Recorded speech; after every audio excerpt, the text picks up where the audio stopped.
The following is a long open-ended conversation with Phang Roze Nn, a lawyer, a martial artist, a freedom fighter. We got a chance to talk many topics, like how niche the industrial law really is, how important is the topics of mental health and well-being, and the concept of freedoms across time and space.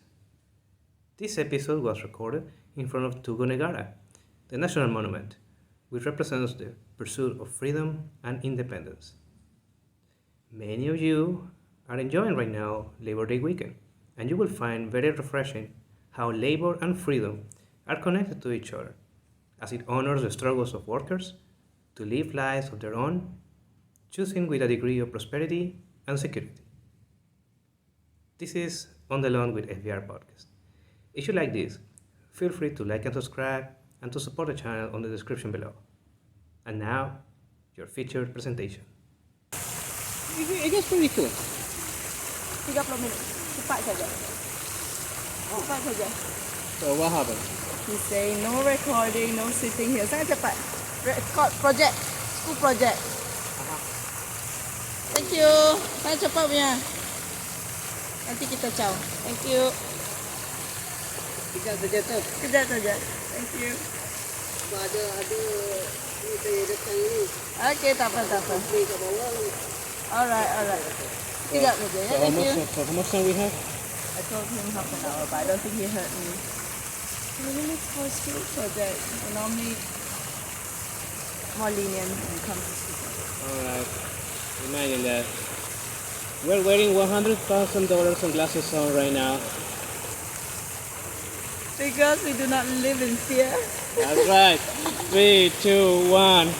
Ladies and gentlemen, what a way to start our episode today.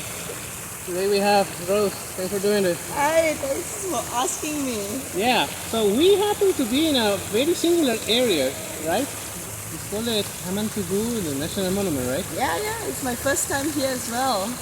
Yeah, and you have a particular story because you're not only a person that is right now focusing on the, I would say, wellness, but you have a very hardcore background in the legal area, right? Yeah, that's true. So tell us a little more about yourself. Alright, so I was a lawyer. I was working in general litigation for, I would say, almost 2 years. That was hardcore, you are right. We spent hours and hours in the office. It was a lot of work. Just put your head down. You don't really see the sun. You don't see this. Oh yeah, that's right. I mean, finally when I got my office, that was nice. But I saw a little bit of sun there, but never on the outside, you know. We were always cooped up, doing our work. That was my past. To think that I'm here now, gosh, Fabian. Oh, okay. That's very, very encouraging to hear. So usually when people hear about lawyers, they hear about, okay, they're doing a lot of litigation, a lot of paperwork, sometimes research, they train a lot. What is actual fact and what is a misleading concept? A misleading concept is, you know, people say, watch Suits. You want to be a lawyer because you watch Suits, right? You put on a great nice suit, you go to court, and then you fight for whoever you want to fight for. But that's not entirely the reality. Let's put it that way. Your first few years, you are literally doing paperwork, you're doing research like you said, you are right, and it's a lot of groundwork. You are supporting your seniors, you're supporting the partners of the firm to build the case. So it's essentially building your foundation first, train yourself in that way, then send yourself out there to go in front of the judge and say, you know, I'm gonna start. Wow, so that means that the lawyers that start their career, they are not in front of the court. Oh yeah, you sit there, you take notes. You have this is what we do, right? We have this task called transcribing, which is essentially taking notes of proceedings. You go to court with your senior, with the partner. They're running the case, right? And every single word said, you need to take it down with precision. How about that? So obviously, if you miss something, there's a recording, but you go back, you listen to it, you have to find exactly what did I miss, where did I miss it. And that was one of the most painful parts of being a litigation lawyer or training to become a lawyer, I would say. Oh, Yeah. so I'm glad that you mentioned, because one thing is to become a lawyer, another thing is training to become a lawyer. Exactly. So you have your education. So I did 2 years in Malaysia, completed my degree in the UK, and then after that to be a barrister. In Malaysia, they don't really draw the difference. I mean, we are called advocates and solicitors. In the UK, there's a difference. You can look that up. Okay, why don't you explain us what is the difference between advocates, solicitors, attorneys at law, counselor? Like, there is a movie, The Counselor, and it's like, I'm not gonna call you the counselor. No, please Should I call don't. you? Should I call you the No. counselor? I mean, if I ever change my profession to an actual counselor, that's a different story. Ah. But no. So, okay. In the UK, we've got advocates and solicitors. So to be an advocate, that means you go to court, you get to speak, right? That one you require the bar professional training course, which is what I did, right? And as a solicitor, at that time it was called the LPC. What you needed to take was the legal practicing certificate. And what solicitors do mainly is prepare the groundwork. They prepare the papers, they prepare the paperwork, and then they pass it on to a barrister and say, hey, I would like you to represent for this case to litigate in court. So that is the difference. But in Malaysia, we don't have that separation. In Malaysia, as long as you are admitted to the bar, you can start your training. You can start what you call a pupillage or a chambering, which is 9 months. 9 months. 9 months. 9 grueling months. Wow. I remember Ji Chow, I believe it took 9 months to get 1-1. Yes, I could have, I suppose, consummated and had a child in that 9 months, but nope, I'm here today, still not a parent. So, when you mentioned you were in the UK can be very big, and also, according to the Times, can be the whole world or just a tiny island. So, nowadays, during this recent time, when you were in the UK, in which part you were? I was in Reading, completing my degree, and then I went on to Manchester for my PTPC. Oh, in which part of Manchester? Because I know that even that city can be divided between Manchester City and Manchester United. I was always Manchester United. But I was close to the train station. If you recall, there was a bombing, right, at the stadium. Ariana Grande's concert, if I'm not mistaken. I was not far from there at all. Wow. And then I found out later on that the guy who was creating that bomb, he just lived maybe 1 street away from where I live. Yeah, and then we saw cops coming and we were like, wait a minute, this place looks familiar. And they said, yeah, they found his nest. Wow. Yep. So we are talking right now with Rose, the bomb survivor, right? The bomb threat survivor. No, we're not going that far. I was not there. Cannot call myself a survivor, but when I was there, when that happened, I was playing pool not too far away from the stadium, and then while playing, and suddenly my friends and I were like, hey, what's on the news? Why is there suddenly this commotion? And that's exactly what happened. It's quite terrifying, to be honest. Wow. Yeah, okay. I cannot imagine that kind of incident going on just 2-3 blocks away. Shocking for me as well. I agree. So, during that time that you were there, what kind of things you find that were different from, let's say, Malaysia, or we can also start discussing your time in Cambridge. Not Cambridge, UK, but Cambridge, MIT. Massachusetts. Wow, okay. The difference in the UK, we didn't have this thing shining right in our faces right now. Did you know that the light from that star to come here takes 8 minutes? No. Yeah. Fun fact, guys. Fun fact. But no, I had no clue. Okay. And yeah, there was no sun. There was a little bit of sun. It was gloomy most of the time. We had like pretty much 3 seasons in a day. I won't say the summer was there. Oh. We always say, right, in Australia you get like 4 seasons in a day. It rains, it shines, and then blah blah blah. But in the UK it was gray. Wow. But I would say I had the time of my life being there. If you gave me a choice, I would want to go back. I would. It was beautiful. The experience, the friends, the relationships I built. It was out of this world. Up till today, I still miss it. It's been what, 5 years now? Wow, that's really cool. That means that eventually when Rose becomes billionaire, she will buy Manchester United, she will have a case of return there, right? Well, fingers crossed. Fingers crossed. I would wish to have one in Boston as well, to be honest. And the fun fact is, when I went to Boston, I had no idea that it was part of New England. Coincidence? And that's why I loved it so much. I honestly enjoyed my experience at Cambridge. It was very good. So something that people want to know is when did Rose started donning the cats? Because if you happen to say that you like the cats, Yes! when did it started? When did that start? Good question. Not very long ago. I used to always have my hair bundled up, just tied up in a ponytail, and I would just never let it down. When did I put on? Probably right after the MCO. Wow. After lockdown, it's like, you know what? I cannot be bothered to fix my hair, to care about how I look like, you know, this is convenient. I am putting on the cap and I'm going out. Probably then. So this can be a little personal, but which was your first cap?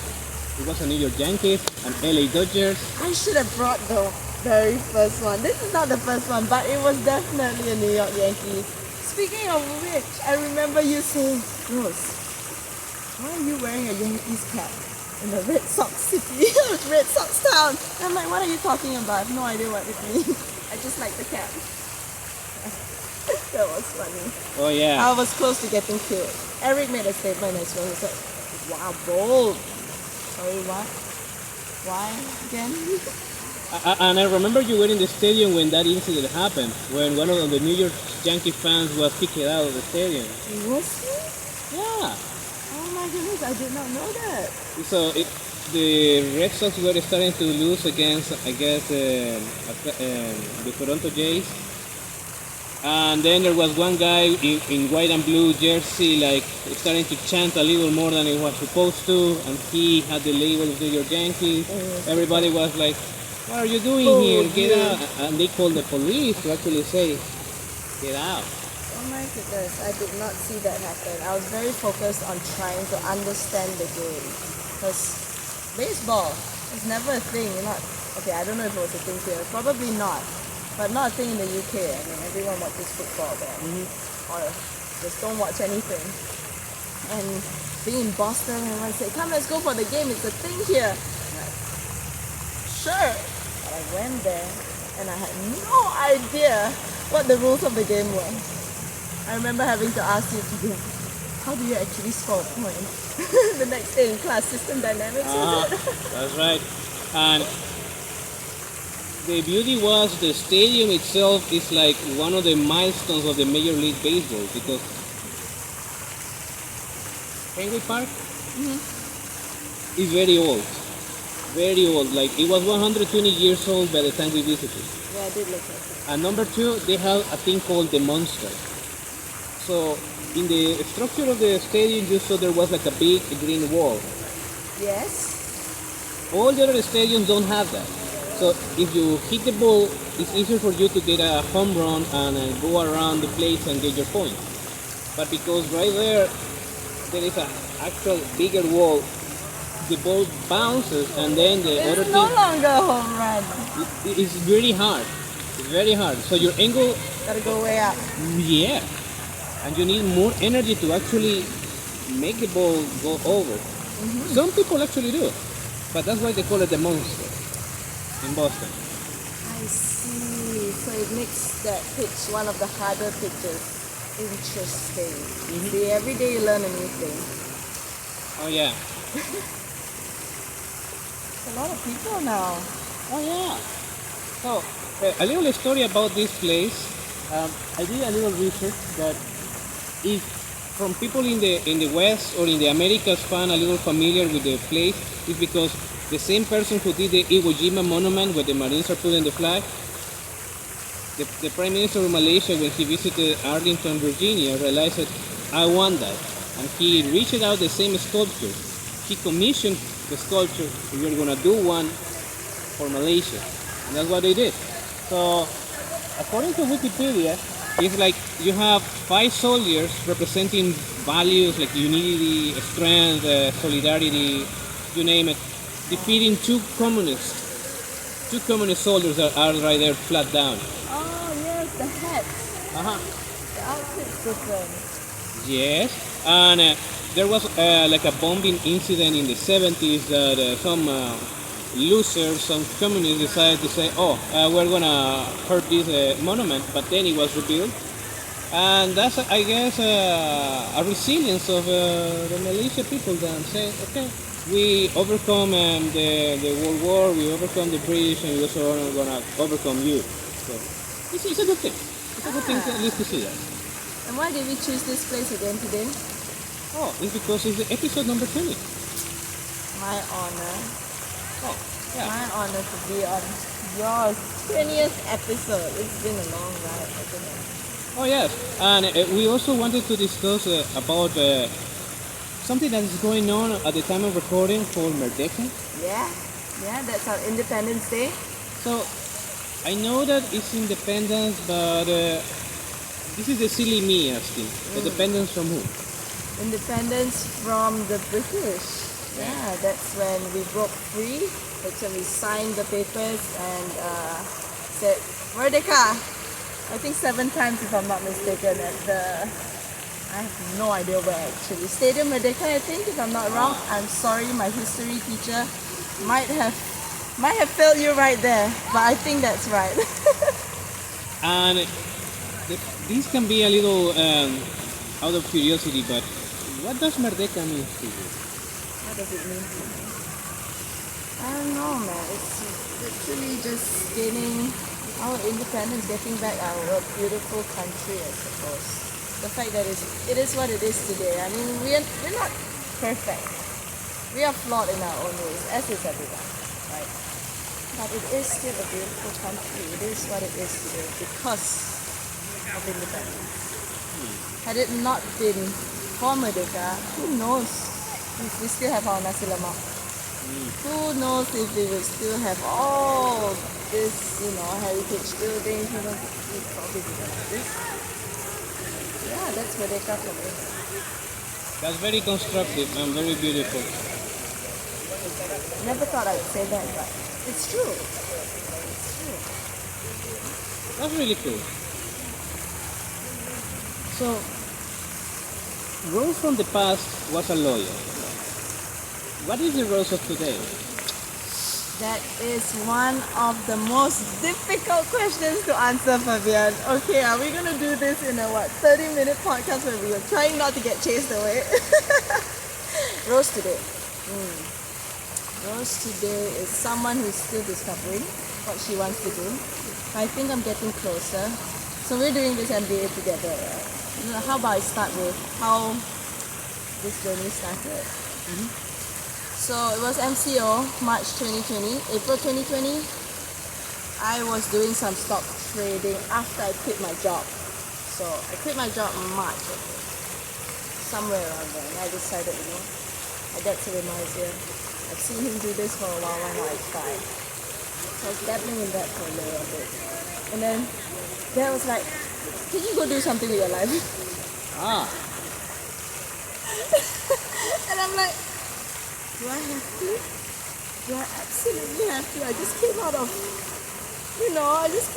working every single day for, I don't know what, 18 hours. Maybe that's an exaggeration, maybe not. But after working a lot of hours for a lot of days, can I just take a break? It's like, you had your break. Now, do something. Go look at this MBA. Have you heard of the Asia School of Business? I know. Fun fact, I only applied to one business school, one MBA. and that's it. Hit the jackpot right there. And so I decided, fine, I'll do it, right? And then I came in here, and one fine day. So you asked me the question, who is Rose today? I came in here not knowing what I was planning to do with my life. I just thought, go with the flow, do the MBA, maybe I'll figure it out. And in your bio table, do you remember the bio table? Uh-huh. Where we have to write 3 industries that you think you want to be in.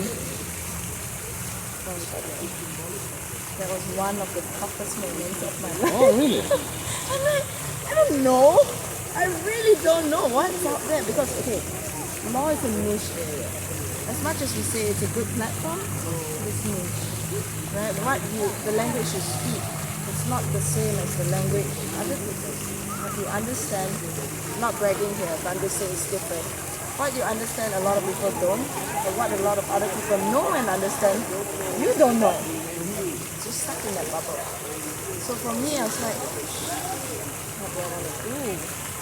Come on. I wrote finance in one of the industries that they say you'd be interested in being in post-MBA. That is, my friend, the biggest joke of the century. Wow. It is the biggest joke of the century. And I looked back at it the other day and I was like, this was my first job? Gosh, I don't want to be in finance. No way. And I'm not allowed to swear here, but no way in hell. After going through what we went through, 3 finance courses, and I understand enough. This is not for me. So, let me tell you this funny story. You know about Michelle Saga, you know who she is. I have to give, this is a shameless plug, call it what you want, but I think it's a gratitude post. Not for her. Not for her. I don't think I would be as close to where I think I'm at in finding out who I am and who I want to be. If not for her. It was a funny story. It was a coincidence. We had a classmate with quite a similar name. Remember? Starts with R as well. Just a little bit of a different pronunciation. Yeah. So Michelle one day texted me, like, hey Rosie. The name is out. The name is out of the bag. Hey Rosie, I know we're scheduled for a meeting on X date. Can we reschedule? Unfortunately, you can't make it, but let's do it next week. And I'm like, I don't think I scheduled anything with you, but hi, nice to meet you. She's like, wait, no, you did. No, I didn't. So the contact was given to Michelle by this other person, and Michelle reached out. Wait, no, that's not me, that's someone else. So what do we do now? And obviously, me being me, I couldn't say no. In that case, yeah, nice to meet you, great to meet you. Maybe I should schedule my next session or my first session with you. That was August 2021, right? Yeah, August 2021. And she's like, sure, let's do it next week. Set it up, and I had no idea what to say. Coaching, counselling, to me at that point was foreign. I didn't know what that was. I didn't know what that could do for me. And the biggest thing is, us as Asians, or me, okay, I cannot speak for everyone, but for myself, speaking about what I thought, what I felt, and digging deep to ask myself the question, who are you, Rose? It's not common. I've never thought about that question in my life. I was 27 at the time. Not once I thought about that question. So Michelle asked me this question. Rose, I tell everyone this story because I think it's an important question to ask myself. If you're lost, Rose, what is your purpose? I think that was the most awkward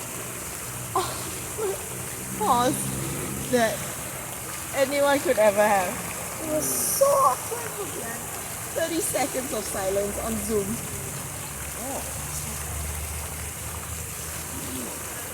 Okay, let's take a step back. What are your values, Rose? Give me an example of what values are. I don't know. I've never been asked this question. Fabian, what are your values? My values? Your values. Well, I value freedom. Okay. Okay, that's good. I value the. I guess it was a little exercise we did a while ago, like which is your credo, your business credo or something. Yeah, I value the opportunity that you can choose and make your decisions be based not on fears but on hope. So you can always choose on that regard. So you value freedom. Yeah. Right. So you had an idea. That's good. For me, Misha had to, take out this PowerPoint deck.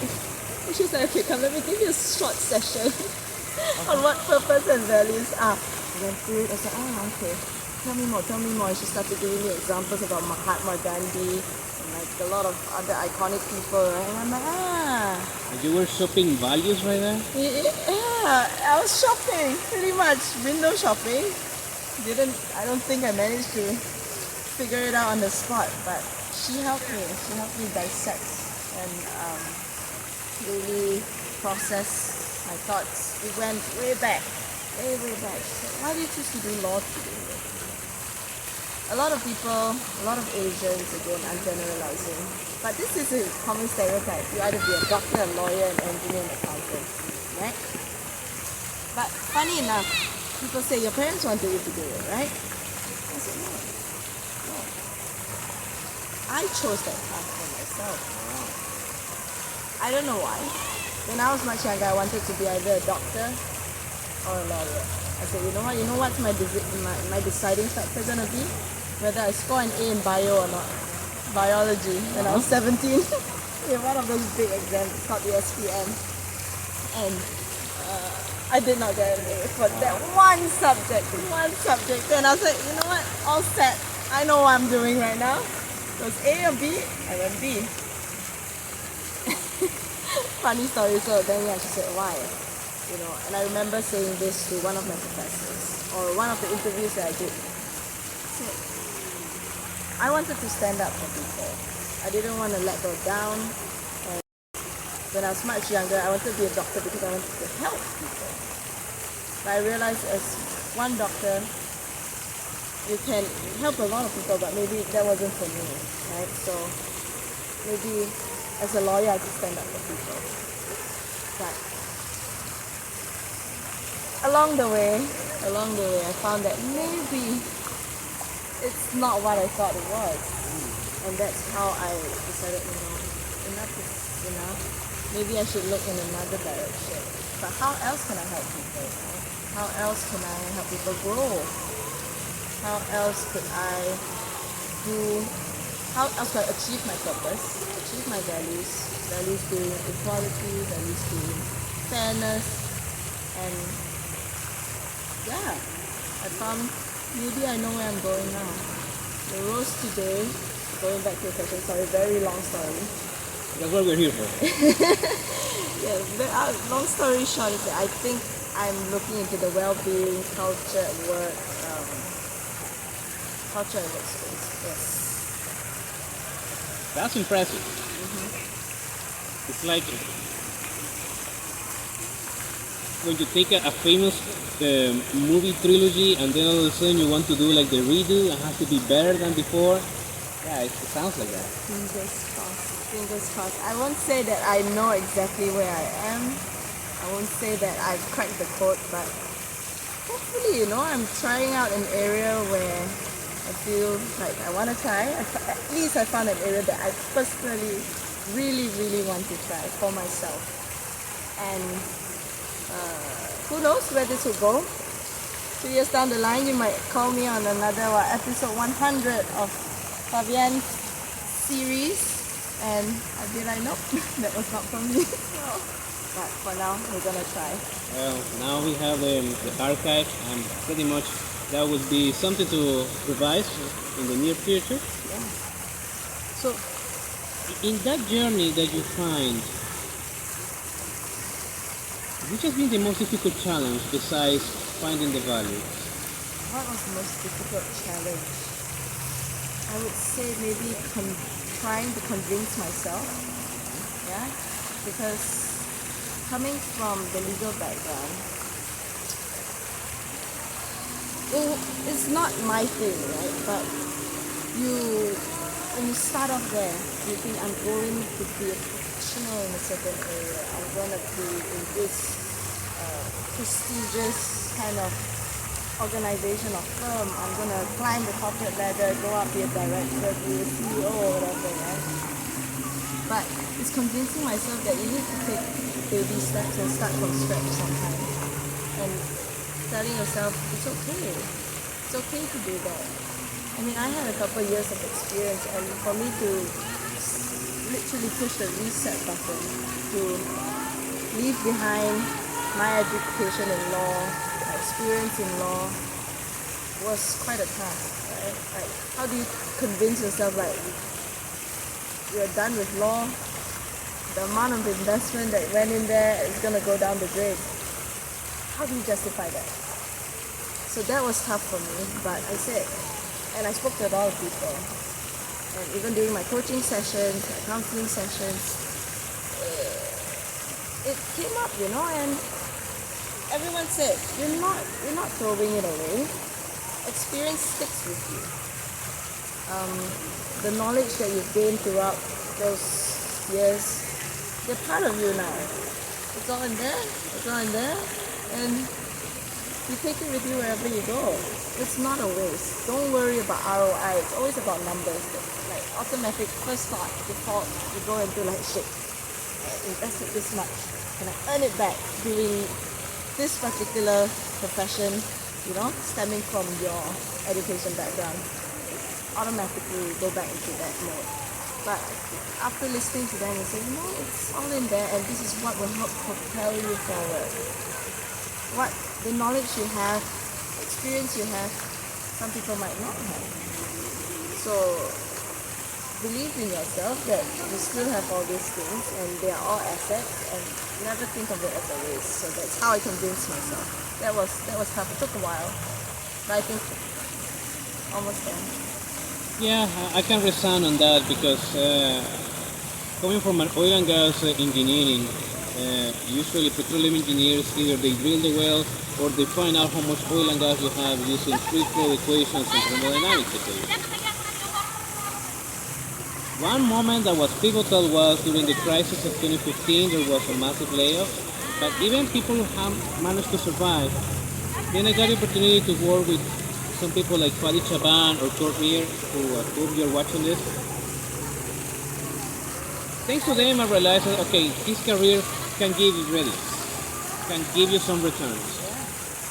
And then something that was external to everybody happened, which is most of the money that was in oil and gas business was going towards tech. So it was getting more and more difficult to not only get contracts, but for people who was employed to remain employed.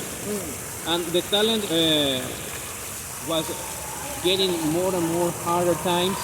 Even people was not starting to study petroleum engineering in the powerhouse schools like Texas A&M or University of Austin. So it's like, okay, I see it. Modern times require modern solutions, and I realized that what worked for them might not be working for me.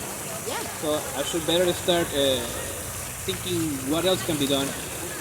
By accident, I happened to win a hackathon using blockchain, and then some clients began to reach me like, how can you use blockchain as technology to make money for me?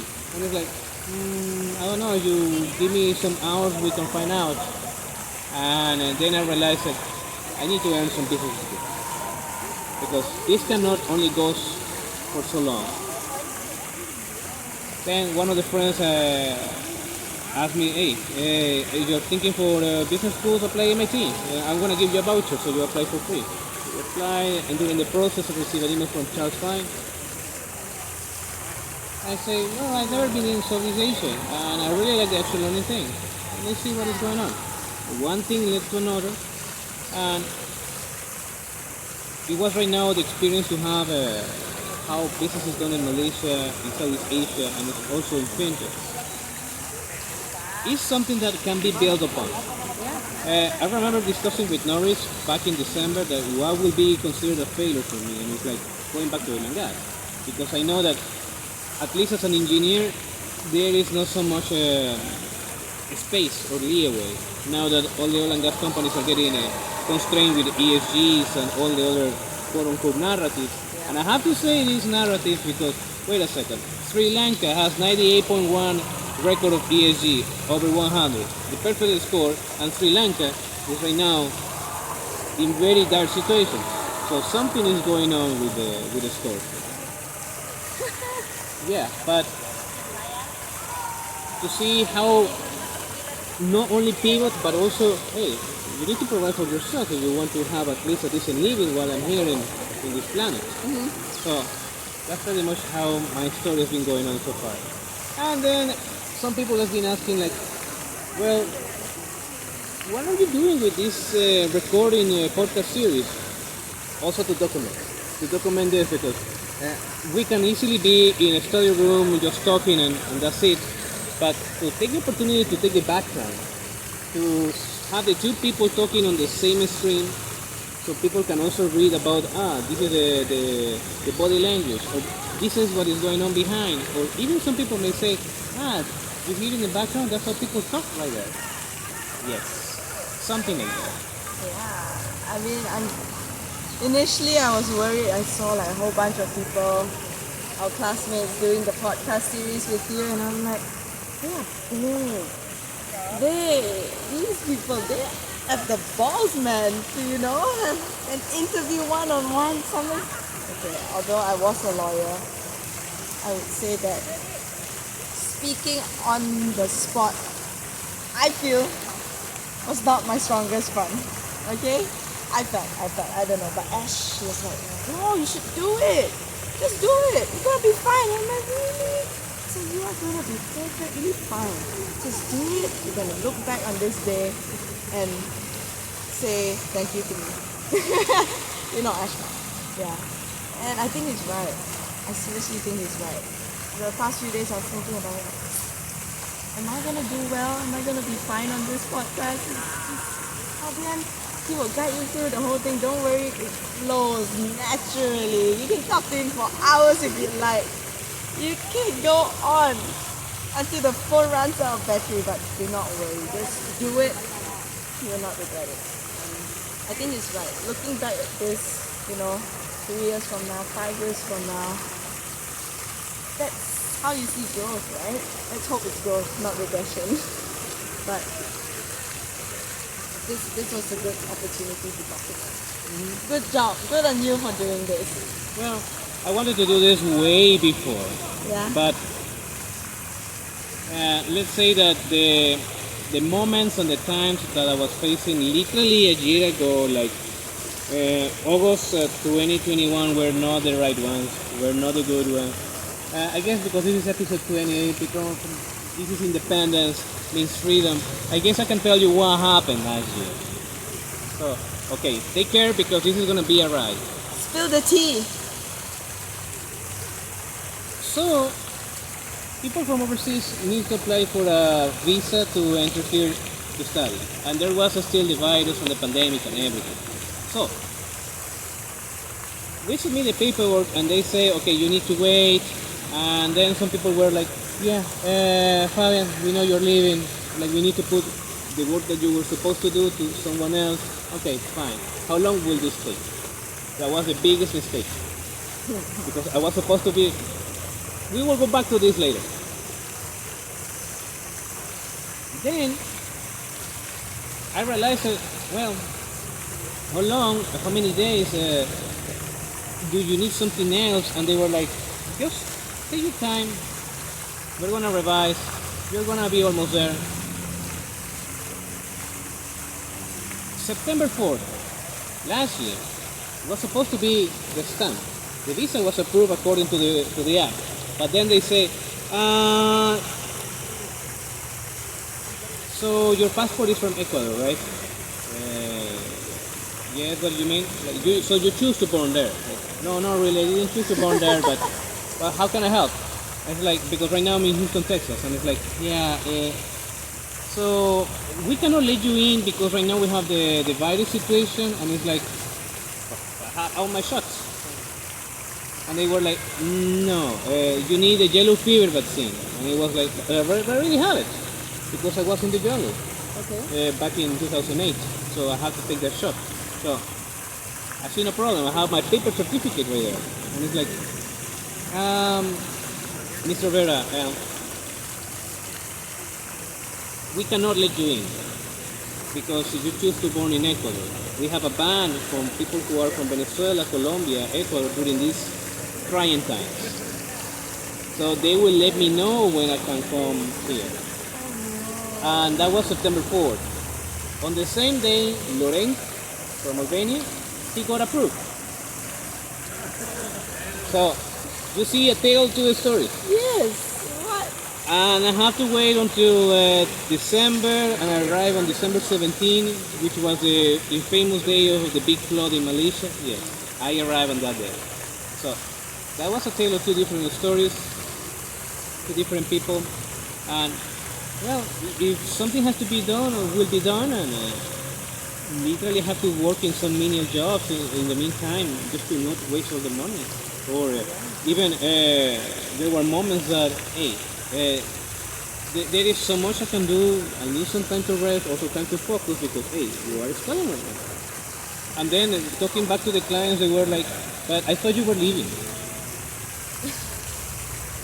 Yeah. When I get my visa. And it's like, oh yeah, but you don't need a visa, you need a MasterCard, they told me. So it was like, listen, it's not on me. Well, the pandemic was something else. Oh yeah. Right? And I'm glad that I finally overcome that. So pretty much that was a little of a story. But hey, what doesn't kill you makes you stronger. Exactly. Completely agree. I mean, after going through all of that, there must be some things that you're grateful for, right? It makes you think a lot more about the little things that you should appreciate. After, traveling in the past used to be so easy. You take it for granted. Like, I don't want to go, do I not want to go? I'll decide later. But the pandemic, it makes you rethink things, right? Like, the little things that matter in life suddenly are not little anymore. Like family, like going out, freedom, for example. Those things cannot be taken for granted. Your well-being, your mental health, those things used to be just in the back of people's minds. Like, I think about it tomorrow. I got to focus on work today. And then again tomorrow you say the same thing. And then the following day you say the same thing. And all these things get, just wiped away and forgotten. I think the pandemic has really done something to us, to a lot of people. Yes, and at the same time, there has been a lot of cases of people trying to do things that they were not supposed to be done in the past, or being told to be done that people in the past will not be doing. And then I remember a quote by Marcus Aurelius in the book Meditations.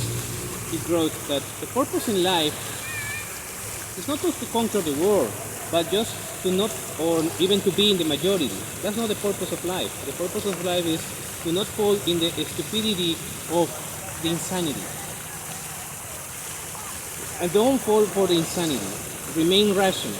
That should be the purpose of life. And it's true because during these years we saw many people doing things that, hey, in retrospective looks a little insane. We're not supposed to do that. Yeah, everyone went into like fight or flight, right? And when they saw, okay, everyone's doing this, the herd mentality suddenly started appearing, and suddenly everyone was united through the pandemic. It was interesting times. Yes, and we have to go back again to the monument to say freedom, independence, because, hey, let's be honest. Let's be honest. Humans have been in the planet for, let's say, 10,000 years, 20,000 years, you name it. The concept of freedom can be a little offensive for some people who were always thinking, oh, there is always one ruler, or there is always something to follow. and they see in retrospective that the last 200, 300 years, something that happened in Europe and in the West, they call freedom, can be appealing. So for some, to hear that someone has a choice can be a little offensive. And we got it. But at the same time, you need to give a chance to your people to be free. A nation is not about the skyscrapers, the businesses. The heart of a nation is people. If you save the people, you save the nation. We have gone deep. We have gone really deep. But you are absolutely right. I mean, freedom it could be a poison, but it could be the best thing that you ever had in this world. But how do we not abuse it, right? That is the big question. I was just talking to a couple of friends last night. Let's zoom it down from nation to just freedom in your own family, your own freedom. I think in the Western culture it's very much different, but in the Asian culture though, our parents are a lot more uptight. Again, I'm not speaking for everyone, but it is true. Parents are a lot more uptight. Freedom to us is, I won't say not common, but it's a little bit foreign sometimes. At least for me it was. Right? What is freedom? And I learned that as nice as it is to have it, with freedom there needs to be some control. Because the moment you're let out of your shell, then you go crazy, you say, right? Do stupid things, do crazy things, do insane things. And that's when you need to learn to draw the line, I feel. And for me, I think I've been discovering that a little bit more. I'm 28. I would say that I've only attained my freedom, not even 100% of it recently. And I'm still learning to navigate. So if you zoom it back out, right? Why is it poison? How did it become poison? Because there's unlimited freedom. Is that good or is that bad? That's a good point. Do you remember our class with Bill Olive? Yes, I had COVID at the time, but I think I remember something. So there was something that he mentioned called discipline is freedom. Yes. Oh. Discipline entrepreneurship. So discipline And then he put discipline is freedom. Wow. Can you elaborate more? Do you remember why he said that? Yeah. So if we remember what happened in that class, he recalls Jocko Willink or other famous U.S. Marines that right now are, let's say, motivator speakers or TED talkers, whatever, but they bring something that you only learn in the academy, which is the only way to actually be free is to be disciplined. Because, let's be honest, unlimited freedom can be dangerous if you don't know how to control it. Because unlimited internet, unlimited coffee, unlimited, let's say, sugar, or unlimited substance that makes you feel happy at moments. Hey, if you don't control yourself, they will consume you. And at the same time, when they were talking about entrepreneurship, it's like, it's not about just building something out of nowhere and then you want to raise as much money as possible. The startups fail because they don't know how to control themselves after the first round of funding. The cost structure gets too bigger, they hire so much, they begin to think they're unlimited. And the next thing you know, they cannot raise more money, they disappear. So the metrics to keep yourself disciplined gives you the freedom to move forward. Wow. That is very, very wise. Probably missed that part when I was trying to survive COVID. But I bought his book and I think I'm going to go through it again. And that makes a lot of sense because, like you said, when you do everything when you overdo something, it consumes you. And that's why we talk about doing everything in moderation, right? You can't do too much of something. You can't obsess so much about something. And I think that applies to a lot of things in life. You need to have a balance. Finding that balance is hard. You know, I think it's a process that everyone needs to go through, especially now. We have been transitioned to this time where, you know, you can work from home. And what do you do too much of now?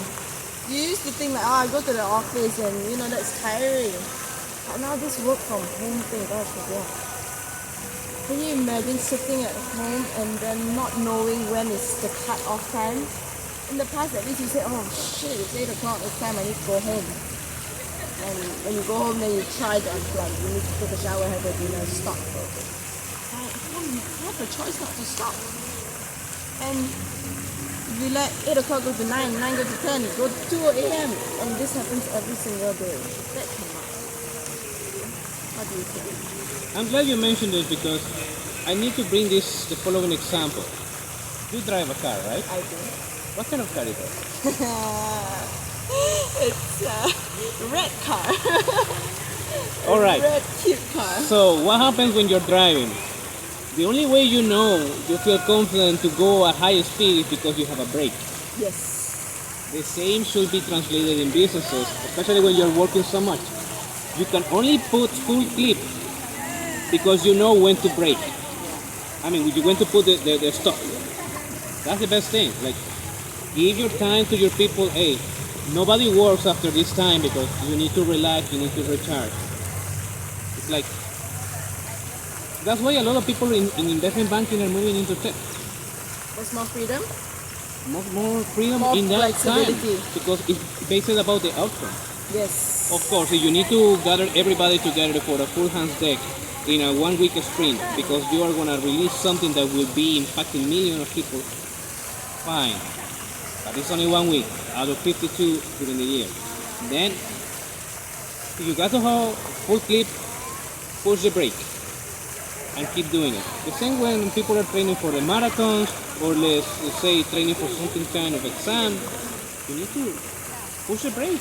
Yeah, know when to stop for a bit, guys. Breathe. I think that's what a lot of people have forgotten, and that's why cases of anxiety, depression, and rising suicide cases. It's a real thing, and people. I don't know if people are aware of the numbers. I can't cite the numbers now, but I'm pretty sure it's increasing. Especially with the pandemic, everyone's so cooped up at home, right? It cannot be good for your mental health. And I think more care needs to be given, You spend, how many hours at work? 5 days a week, most of your time at work, the time you go home is to rest. And imagine if your workplace does not care about what we're talking about now, putting the brakes. What if it's accelerate all the way for that company, And just naturally get sucked into that kind of culture, you get sucked into that kind of habit. And it's just, system dynamics. It's just a vicious cycle. And there's no way out of it until you tell yourself it's time to stop. But you don't know when to stop if no one tells you, hey, Fabian, I think you need to stop. Imagine if everyone was speaking the go, go, go language and no one is saying take a break. Naturally, you just continue to go until you burn out.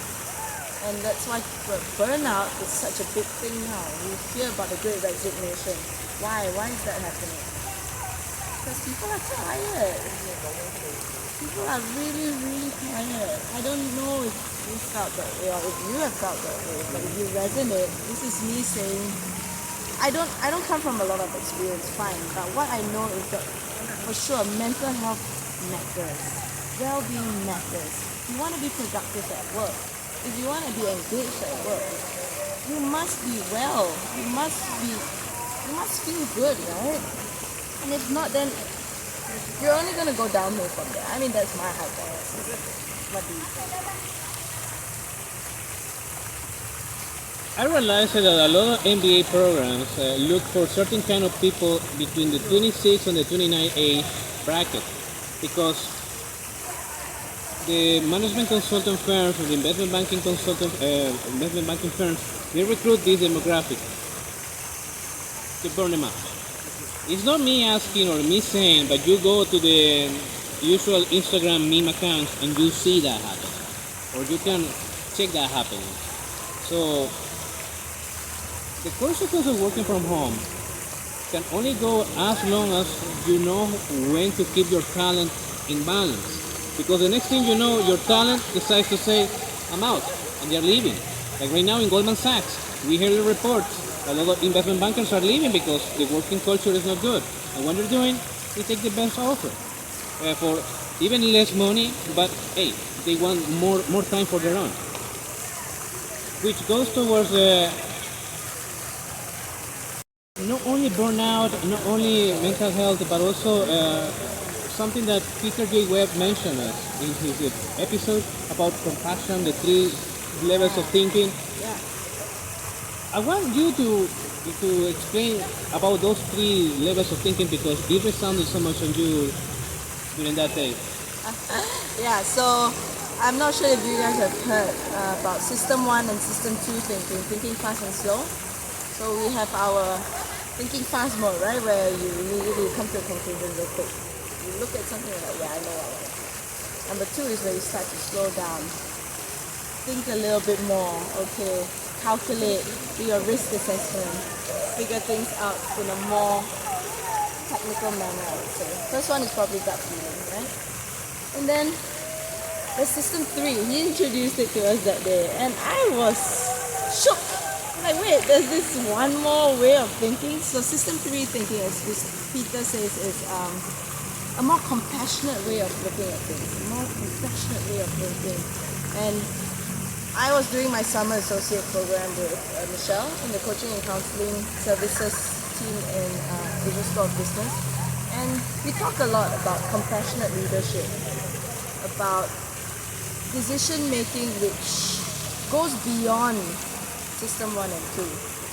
Decision making which takes into account the human factor, the human element. What we see a lot nowadays is, as a leader, you got to make a decision fast, you got to make a decision real quick and calculated decision so as not to fail your entire company, right?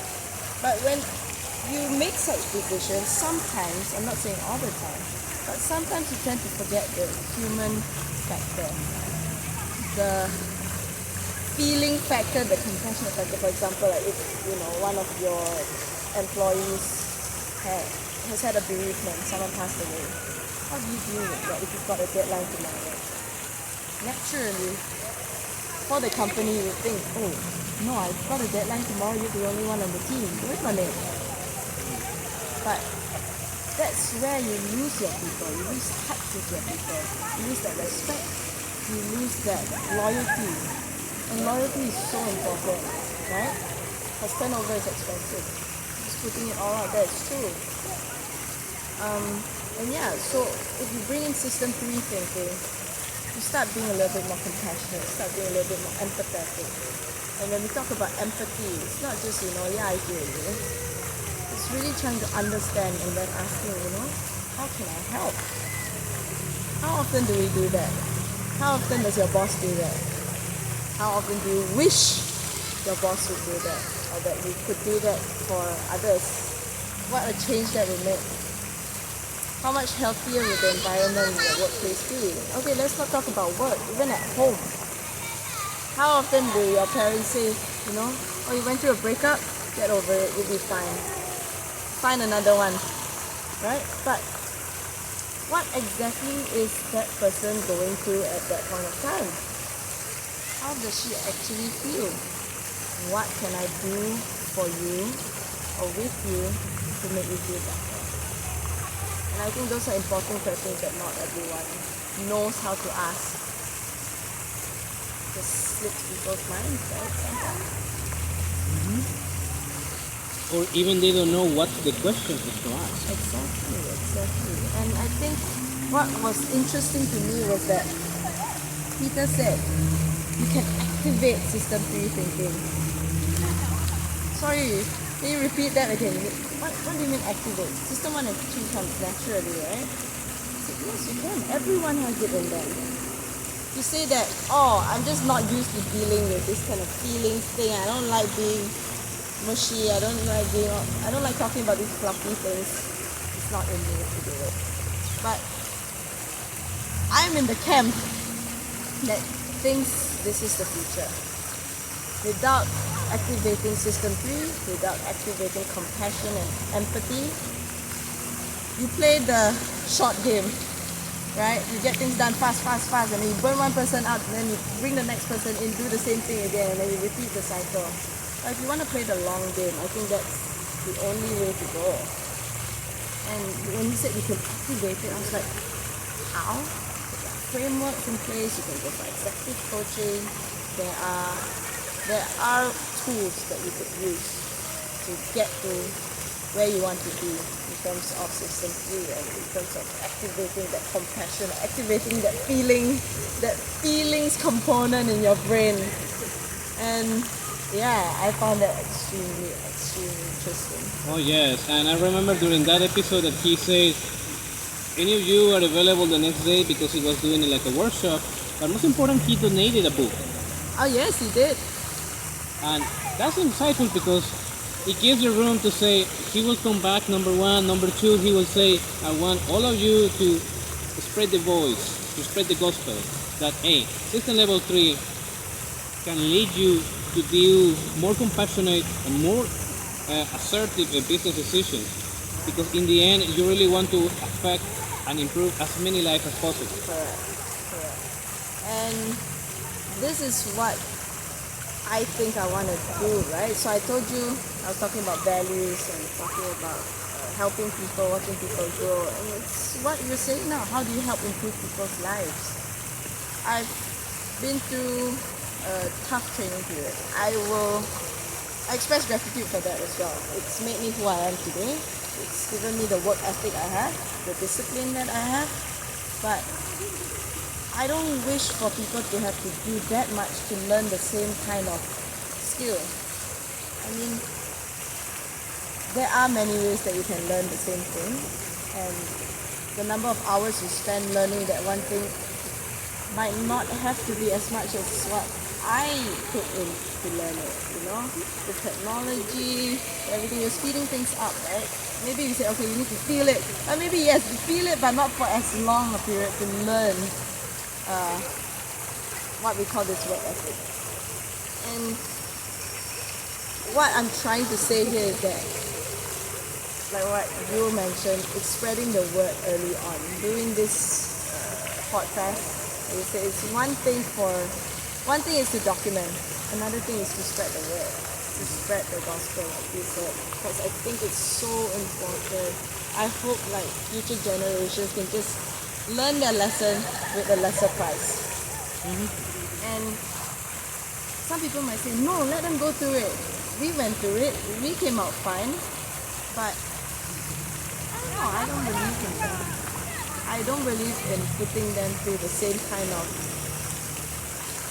if I'm going to make it sound negative, it's torment, or put them through the same kind of rough patch in order to discover this little thing that's so important. Something that everyone should already know about, but hasn't, just because they had to spend that time feeling it for themselves. Yeah, sure. You mentioned about training, and you also mentioned at the beginning that you did a draft, 3 paragraphs or something. And one of those I remember reading, it caught my attention because you happen to practice something that also PG has been also doing, Muay Thai. So tell us about the fighter. The fighter. So, that's also another story. I actually did not realize I have so many stories to tell. Thank you for making me realize that. I started Wushu when I was probably 5 or 6 years old. Chinese martial arts. And I stopped when I was 17. So that's probably 10, 11 years of being in martial arts, self-defense, and it just made me learn to love the art, you know. Funny story is my mom, I recall, she would send us to ballet and martial arts. 2 complete polar ends, right? And I used to hate ballet so much. I would go to the studio, 15 minutes in, I would just walk out of the class and I'd be like, let me answer the door for you. Let me pick up the phone for you. You know, I would find every other excuse to do everything else but be in the ballet studio, doing what everyone else was doing. So my mom finally gave me an ultimatum. Rose, you decide now. You either choose martial arts or you choose ballet. Pick one. It's a no-brainer. I'm going martial arts. And the rest was history. That's 11 years of my life. And then after Wushu, I decided I want something more of a combat sport. Wushu was a lot more, I think it was leading more towards performance and competitions. We have fixed forms that we have to learn. Like Taekwondo, you have what you learn is already preset. And Muay Thai, on the other hand, it was combat. It was a lot of cardio. It's a very active sport, and I love it. I love it to death. But of course, when we speak about freedom, at that point I had not attained my full freedom. Even now, my parents hate it. Oh. They absolutely freaking hated that I went for Muay Thai classes. I'm like, I can't hurt myself. Let me go. And they're like, you're gonna get injured, you're gonna hurt yourself, you're gonna regret it, you're gonna become, you're gonna blah blah blah blah blah. Everything negative that they could think of. And I'm like, no, I wanna do it. But then I started the MBA. Oh no, sorry. Pandemic hit. And then my gym had to close for a while, so I didn't touch Muay Thai for a bit. I bought my boxing gloves, kept it in a nice place, looked after it. And I'm gonna use you the moment this all goes away. I came to ASB. So as you know, I live in KL, but I had to move to ASBR. Obviously I didn't bring my gloves. Because I thought, it's gonna be a tough semester, I won't have the time. I went home, guess what? My gloves were not there anymore. What happened? I would like to know as well. And I'm like, hey, you're watching. Mom and Dad, I know it's you. Bring the gloves back. I mean, let her exert her freedom. Exactly. I mean, it's all out of love. They're like, I don't want you to get injured. I know, but it's just cardio, It's what I like to do. It's what I enjoy. And so, couldn't find it. I'm like, okay, you can guide me right now because from time to time I go to that punching bag and I do some Muay Thai moves that I learned from Valentina, and I do like bare knuckle. And I know that it can be dangerous because I don't have my gloves. Yeah. So which is why people should use gloves when training, please? Not just gloves, right? So inside the gloves we have this wrap. And when you wrap, you want to wrap your knuckles to protect it. All bones, right? They're all joints. And your wrist, just go, sometimes you can twist it and that's an injury, and then goodbye for the next 3 to 6 months. You're out. And so that's why people have gloves, it's protection. And also when you punch someone, you don't want to punch. When you're sparring, you gotta be careful, right? That's why. And I also understand that there is levels for the gloves. Like one thing is a glove that is like 10 pounds, another thing is a glove of I think they go by 16 pounds. ounces. Ounces? Yeah, I think they go by ounces. I haven't gotten to the level where I'm so pedantic or that technical about what weight of gloves that I should use. I just look at it and I like this. So during your training, you were involved in certain like sparring fights or actual tournament fights? No, I didn't go that far.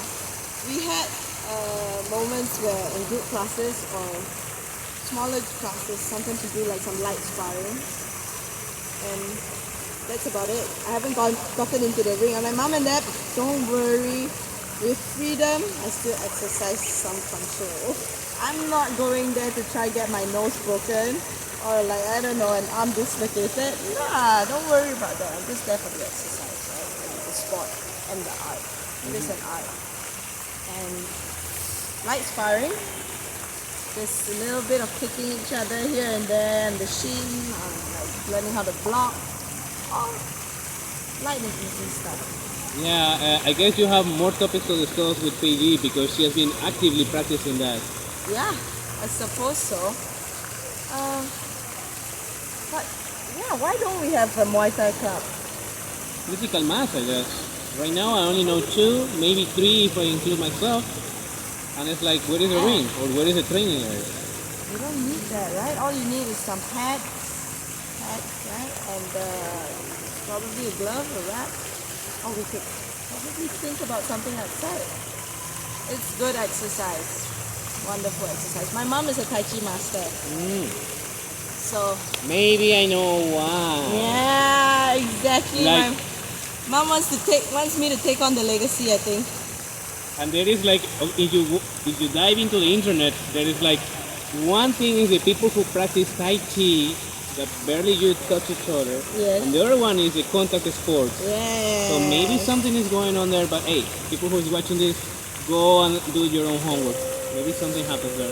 Yeah, explore. I would say explore. I would say Tai Chi is one of the best things that happened to my mom. My mom was, when she had us, she went through quite a deep depression. Yeah, and I'm not afraid to say it because I think this is important for people to know. Apart from looking after your physical health, you need to look after, apart from looking after your mental health, you need to look after your physical health as well. And people say meditate, right? But sometimes meditating is hard because you're sitting still, you're not moving, and more thoughts might happen. More negative thoughts might go on in your mind. But when you're doing something, it pulls you out of it. You think about the movement, you think about the sport, you think about, okay, what am I doing today? How do I improve this? You have a different focus in life. And once you shift that focus sometimes, then you start healing. So that changed my mom's life. And I think that's why she feels so strongly about it as well. And she's had multiple masters. And she has tried really hard to convince me to, take on the legacy. She said, if everything fails, you can still be a Tai Chi master. You will not regret it. You look after your health, you look after your fitness, and you make money. Come on, who doesn't want that? It's not a bad proposition. I'm not at that level yet. It is a tough sport. When I say Muay Thai is good cardio, that comes really hard. Tai Chi is not much different. Imagine yourself doing a 30-minute squat and you're moving in that squat level. Don't think of it as like, that watermelon, I give you half, I give you another half. It's not as easy as you think. And be disciplined.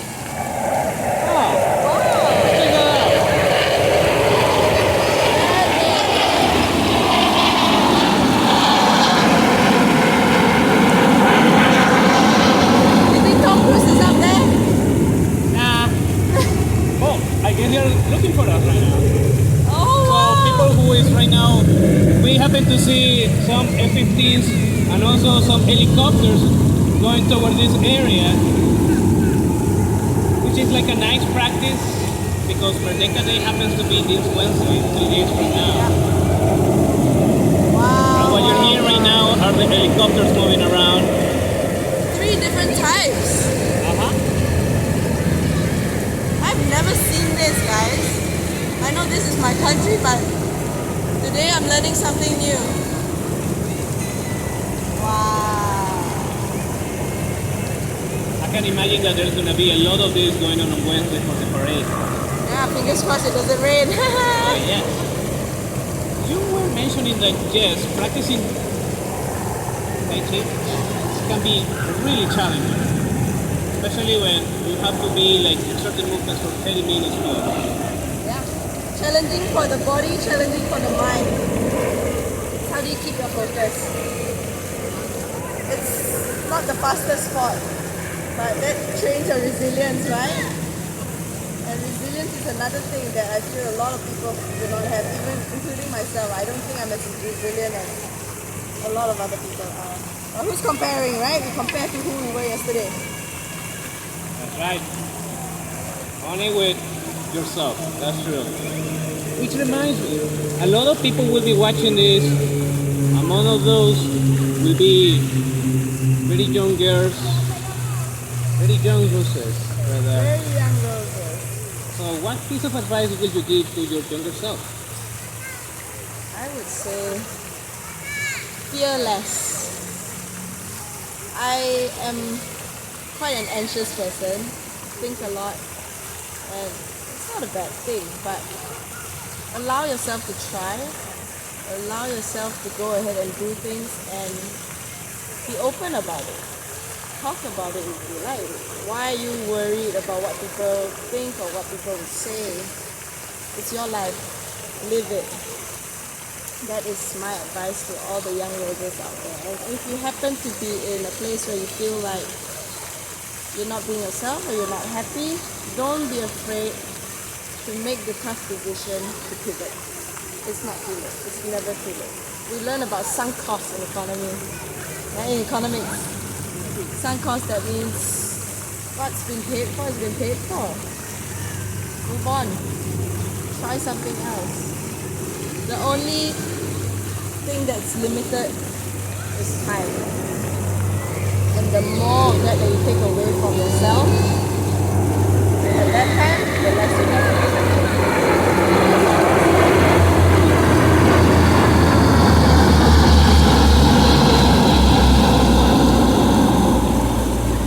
It's such a powerful message that you're saying. I cannot find it even more fitting that these very heavy cargo planes, military cargo planes, are passing by the time you're saying, because you are right now delivering a lot of a message. Because it's important. Really important. And that comes from the bottom of my heart. I think it's really important for all the young Rozes and all the young people out there. And honestly, correct me if I'm wrong, it's not just for the young people.